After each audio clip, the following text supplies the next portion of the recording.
Alors aujourd'hui, on va parler de comment être organisé. On va voir 7 points communs pour être organisé. Alors, on va pas clairement être alarmé. L'organisation, ça ne veut pas forcément dire l'autodiscipline, la discipline, les choses strictes. Absolument pas. Ce sont juste des petites choses. Moi, je déteste la discipline. Pour moi, la discipline, c'est à l'encontre de la liberté un petit peu. Enfin, vous voyez, c'est pas totalement ça, bien sûr. Mais pour moi, ça sonne un peu comme ça. Donc, je déteste la discipline.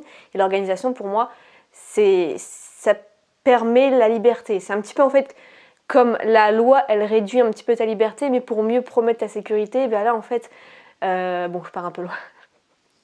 Bref, aujourd'hui, on va voir comment font les personnes organisées. On va voir 7 habitudes. Et donc, c'est parti. N'oublie pas de t'abonner. À tout de suite.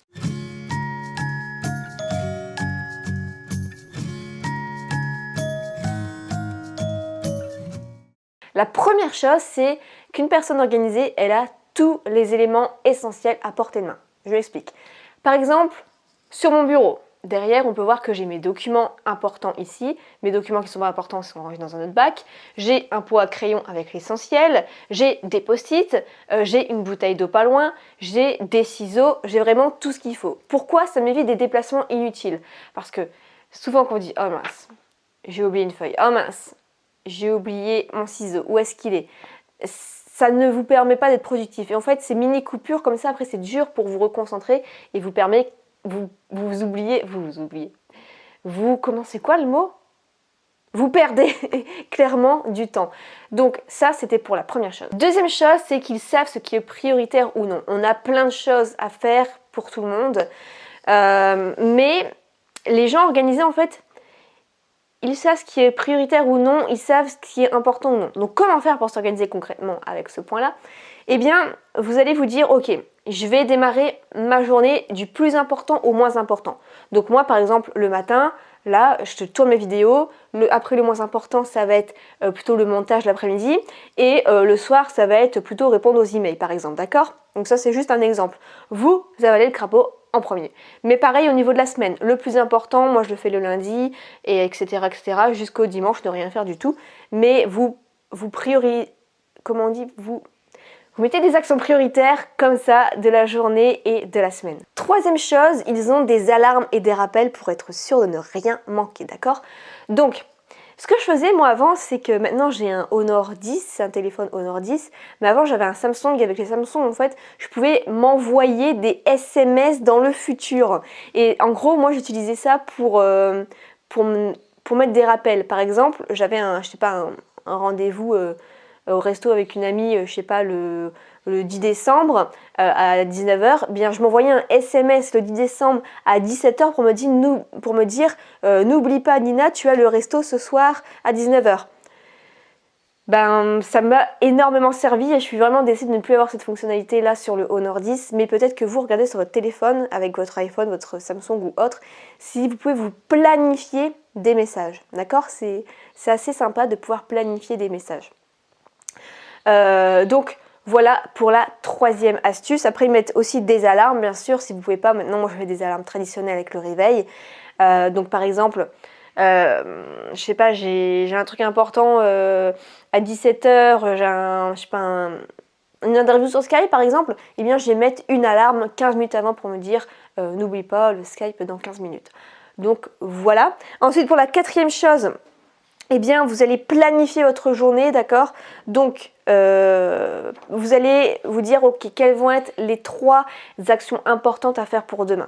Quelqu'un qui est organisé, il va se coucher le soir, non pas en pensant à ses problèmes comme font 90% des gens, en ressassant et tout, et au final, ils n'arrivent pas à s'endormir. Déjà, ils sont fatigués parce qu'ils ont été productifs, donc ils arrivent quand même facilement à s'endormir. Mais en plus de ça, ils vont se dire, ok, qu'est-ce que je peux en retenir de cette journée-là? Ils font le bilan des erreurs, de ce qui aurait pu être mieux. Et enfin, dernière chose, avant de s'endormir, c'est quelles sont les 3 actions pour demain. Donc soit vous y pensez le soir parce que c'est assez routinier, pas besoin de l'écrire, soit vous planifiez tout dans votre agenda pour le lendemain. Cinquième chose, ça peut paraître un peu contradictoire, mais c'est qu'il se laisse du temps libre. Moi je m'en laisse énormément. je veux avoir un emploi du temps hyper light. Mais pourquoi? Déjà pour mon bien-être, pour les ressources, je ne bosse pas l'après-midi. L'après-midi, ça va être consacré à plein de choses sauf le travail, mais aussi du temps libre pour gérer les imprévus. Par exemple, j'ai prévu de travailler un peu le matin, l'après-midi rien comme d'habitude, et le soir pas grand-chose non plus. Donc pour ça permet en fait d'avoir des plages horaires pour les imprévus ou si tu n'as pas envie de travailler tout simplement parce que tu n'arrives pas à t'y mettre ou tu n'es pas inspiré. Donc par exemple, si j'avais un emploi du temps hyper complet du matin au soir avec des rendez-vous, des coachings, je sais pas, des trucs comme ça, même si je fais pas de coaching, mais je sais pas, j'ai prévu des choses avec d'autres personnes, que l'emploi du temps est hyper chargé du matin au soir, et là, par exemple, j'ai ma soeur qui me dit, je n'ai pas de train, est-ce que tu peux venir me chercher à la fac? Sachant que mon père travaille, il ne peut pas aller forcément la chercher, donc moi ça me permet en fait de gérer des imprévus comme ça et de dépanner ma soeur qui n'a pas de train avec la SNCF, ce qui arrive assez souvent.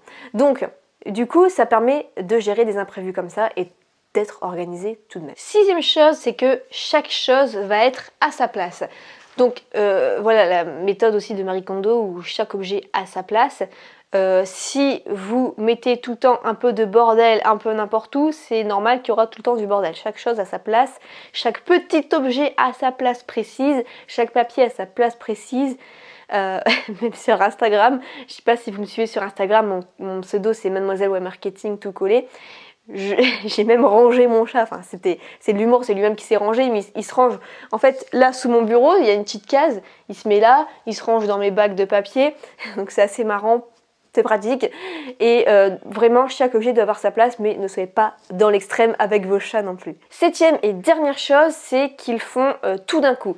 Ça, je l'avais déjà vu dans le livre La semaine de 4 heures. C'est que par exemple, tu vas recevoir du courrier le lundi, tu vas répondre ensuite. Le mardi, tu vas recevoir du courrier, tu vas répondre aussi. Le jeudi, tu vas recevoir du courrier, tu vas répondre. Faut pas faire comme ça, Il y a une méthode qui est un peu mieux pour ça, c'est que tu vas prendre tout ton courrier de la semaine chaque dimanche et tu vas y répondre tout d'un coup, d'accord? Donc comme ça limite de perdre du temps, ça limite le processus qui est fait d'un coup.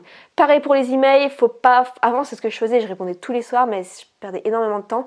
Maintenant, 1 à 2 fois par semaine, je prends tous mes emails, je réponds à tout d'un coup. Donc oui, ça prend un peu plus de temps, je réponds plus en 24 heures, mais moi, derrière, je gagne un temps juste énorme en faisant ça, en faisant tout d'un coup. C'est comme le ménage. Moi, je le fais pas quotidiennement, je fais tout d'un coup. Même pour les repas, vous n'êtes pas obligé de faire quotidiennement, mais tout d'un coup pour toute la semaine. Donc si vous regardez encore cette vidéo, c'est peut-être que l'organisation ça vous intéresse. Sachez que j'ai sorti une formation à ce sujet qui est complètement inédite. Vous ne trouverez ça nulle part ailleurs dans les formations sur l'organisation traditionnelle parce que ça ne prend pas en compte la motivation de l'être humain, sa fatigue, laisser du temps libre, quelque chose de simple, quelque chose qui ne te demande pas de to-do list. Oui, j'ai une méthode comme ça. Je pense que je suis l'une des seules à travailler aussi peu et avoir des résultats assez conséquents par rapport à ça, tout en priorisant cette notion de liberté, cette notion de bien-être. Si ça vous intéresse, le lien est juste en dessous, ça s'appelle la journée de 35 minutes. Et quant à moi, je vous souhaite une excellente journée. Prenez soin de vous. Ciao!